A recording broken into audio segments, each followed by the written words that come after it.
കഴിഞ്ഞ ആഴ്ച തൊട്ടതും പിടിച്ചതും ഒക്കെ കോണ്ടന്റ് ആക്കി മാറ്റുന്ന, ഇംഗ്ലീഷിൽ ഗുഡ് മോർണിംഗ് പറഞ്ഞതിന്റെ പേരിൽ വരെ ഭൂകമ്പം ഉണ്ടാക്കിയ ഒരു ചൊറിയൻ കണ്ടസ്റ്റന്റിൽ നിന്നും ഓരോ കാര്യങ്ങളെയും തന്മയത്വത്തോടു കൂടി ഡീൽ ചെയ്ത് അനാവശ്യ പ്രശ്നങ്ങളിൽ അഭിപ്രായം പോലും പ്രകടിപ്പിക്കാത്ത ഒരു കിടിലൻ ഓഡിയൻസ് ഗെയിമർ എന്ന നിലയ്ക്ക് തേർഡ് വീക്കിൽ വളർന്നിരിക്കുകയാണ് അനീഷ്.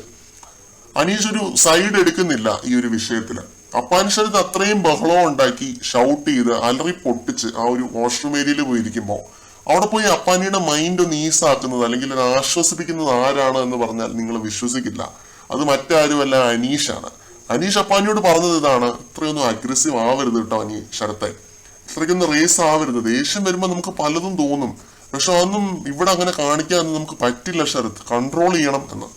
അപ്പാനിയുടെ മുഖത്ത് ഞാനൊരു സർപ്രൈസ് കണ്ടു പെട്ടെന്ന്. ആ സമയത്ത് പുള്ളി പറയുന്നുണ്ട്, ഞാൻ ബാത്റൂമിൽ കുളിക്കാൻ കയറിയപ്പോൾ എന്റെ പൊന്നളിയ എന്റെ ഡോറിന് വന്ന് മുട്ടി പുറത്തോട്ടിറങ്ങാൻ അനുമോള് പറയുകയാണ്.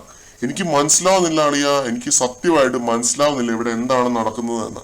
പുള്ളി പറഞ്ഞത് ചിലപ്പോൾ കറക്റ്റ് ആയിരിക്കും, കാരണം ബനിയൻ ഇട്ടുകൊണ്ടാണ് ശരത്ത് ഓടിപ്പിടിച്ച് കിച്ചണിലേക്ക് വന്നത്.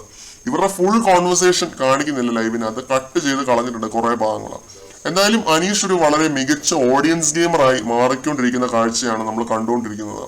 ഈ ഒരു വഴക്കിന്റെ ഒരു ഡെപ്ത് ഒക്കെ മനസ്സിലാക്കി, ലേയേഴ്സ് മനസ്സിലാക്കി വളരെ തന്മയത്വത്തോടെ പുള്ളി ഇത് ഡീല് ചെയ്തു. ശരത്തിനെ പറ്റുന്ന രീതിയിൽ തന്നെ അനീഷ് ആശ്വസിപ്പിക്കുന്ന കാഴ്ച ലൈവില് ഞാൻ കണ്ടു. ഇത് കണ്ടിട്ട് എനിക്ക് ശരിക്കും ഞെട്ടലായത്, കാരണം ഈ പുള്ളിക്ക് ഇങ്ങനെയൊക്കെ പെരുമാറാനും അറിയാവോ എന്ന് വരെ എനിക്ക് തോന്നിപ്പോയി. അത്രയ്ക്ക് നല്ല രീതിയിൽ തന്നെ ശരത്തിനെ പോയി ആശ്വസിപ്പിച്ചു. അവിടെ എതിരാളിയോടുള്ള ഒരു ബഹുമാനമാണ് അവിടെ കണ്ടത്, പരസ്പര ബഹുമാനമാണ് അവിടെ കണ്ടത് രണ്ടുപേരുടെയും ഒരു സംസാരത്തിൽ.